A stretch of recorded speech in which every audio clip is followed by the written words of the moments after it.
नमस्ते इंडिया, जय हिंद। मैं राज त्रिपाठी, जिला जौनपुर से। देशवासियों से मेरी अपील है कि इस वीडियो को शेयर करेंगे ताकि आज अंधभक्तों के बारे में हर देश के नागरिक को पता चले। साथियों, हमारे देश में एक वर्ग ऐसा भी है जो खुद को ही राष्ट्र समझता है, खुद की विचारधाराओं को ही हिंदुत्व की विचारधारा समझता है, अपने ही उपद्रव को सैन्य प्रक्रिया समझता है, अपने द्वारा दी गई गालियों को ही ब्रह्म वाक्य समझता है। सवाल सरकार से करिए तो ये बंदर छाप लोग तत्काल गाली गलौज करने चले आते हैं। इस देश के लोकतंत्र में अपने द्वारा चुनी गई सरकार से सवाल करना गलत है क्या? ऐसी हरकत करने वाले कौम को समाज ने एक अंधभक्त का नाम दिया है, क्योंकि ये वो बंदर हैं जो बुरा सुनेंगे, बुरा कहेंगे और बुरा देखने में अपना धर्म मानते हैं, अच्छा चीज कभी नहीं सुन सकते हैं। ये अंधभक्त अपने बच्चों को सिर्फ गाय, गोबर, गोमूत्र और गुलामी करना, चापलूसी करना और अंधभक्ति करना सिखाते हैं। मुझे नफरत नहीं है अंधभक्तों से, क्योंकि मैं जानता हूं इनके दिल व दिमाग में गोबर व गोमूत्र भर दिया गया है, इसलिए सोचने व समझने की क्षमता खत्म हो गई है। तो जिसके दिमाग में गोबर व गोमूत्र रहेगा वो विकास की बात कहां से करेगा? उसका तो व्यवहार भी हमेशा हिंसक रहेगा, इसमें कोई दो राय नहीं है।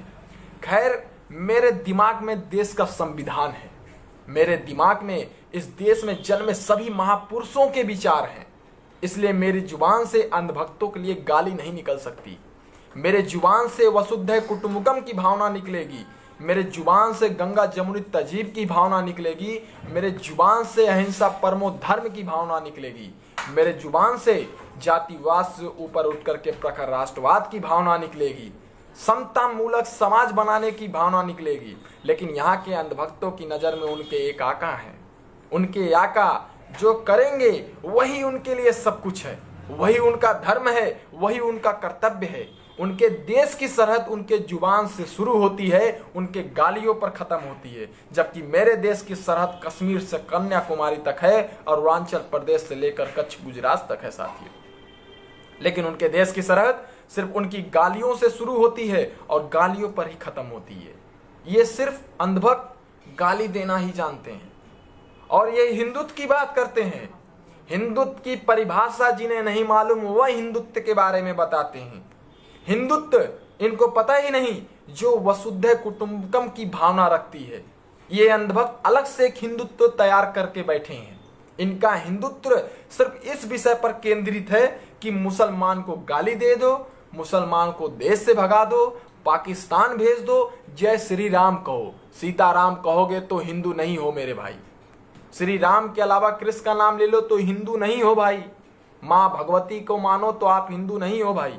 इस देश में जन्मे महात्मा गांधी, पंडित जवाहरलाल नेहरू, भगत सिंह, चंद्रशेखर आजाद, डॉक्टर सुभाष चंद्र बोस, अशफाकुल्ला खान, पेरियार ललई सिंह यादव, डॉक्टर भीमराव अंबेडकर, छत्रपति साहू जी महाराज और doctor APJ Abdul Kalam, doctor Lal Bahadur Shastri जैसे महापुरुषों का नाम ले लीजिए तो आप हिंदू नहीं है अंधभक्तों की नजरों में। आप एंटी नेशनल भी हैं इनके नजर में अगर आप देश हित की बात करते हैं तो। साथियों, गजब का राष्ट्रवाद है इनका। इन बंदरों को समझाए कौन? ये कभी नहीं सुधर सकते, कोई इलाज नहीं है इनका। ये सिर्फ गाली गलौज करके इधर उधर चापलूसी करते रहते हैं।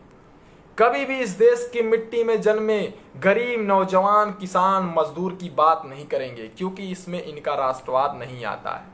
ये तो अपने धर्म के बारे में भी नहीं जानते हैं और दूसरों को धर्म का ज्ञान देते हैं। इनका हिंदुत्व, इतिहास, भूगोल और इनका जो धर्म है मोदी पर शुरू और मोदी पर ही खत्म होता है।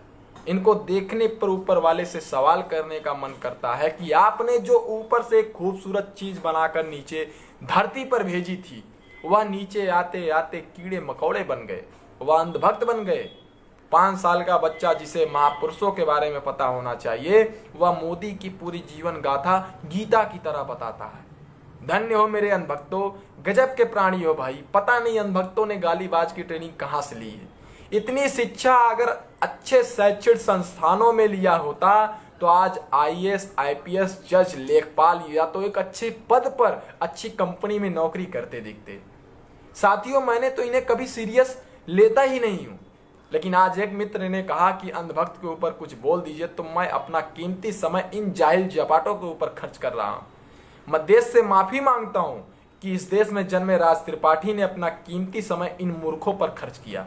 इस बात के लिए मैं देश व देशवासियों से क्षमा मांगता हूं। साथियों, अगर आप सभी को मेरी बात अच्छा लगा हो तो एक शेयर अंधभक्तों के नाम करना ना भूलेंगे, क्योंकि इस वक्त देश में आप भी अपना एक कीमती समय इन अंधभक्तों के लिए खर्च कर रहे हैं। धन्यवाद।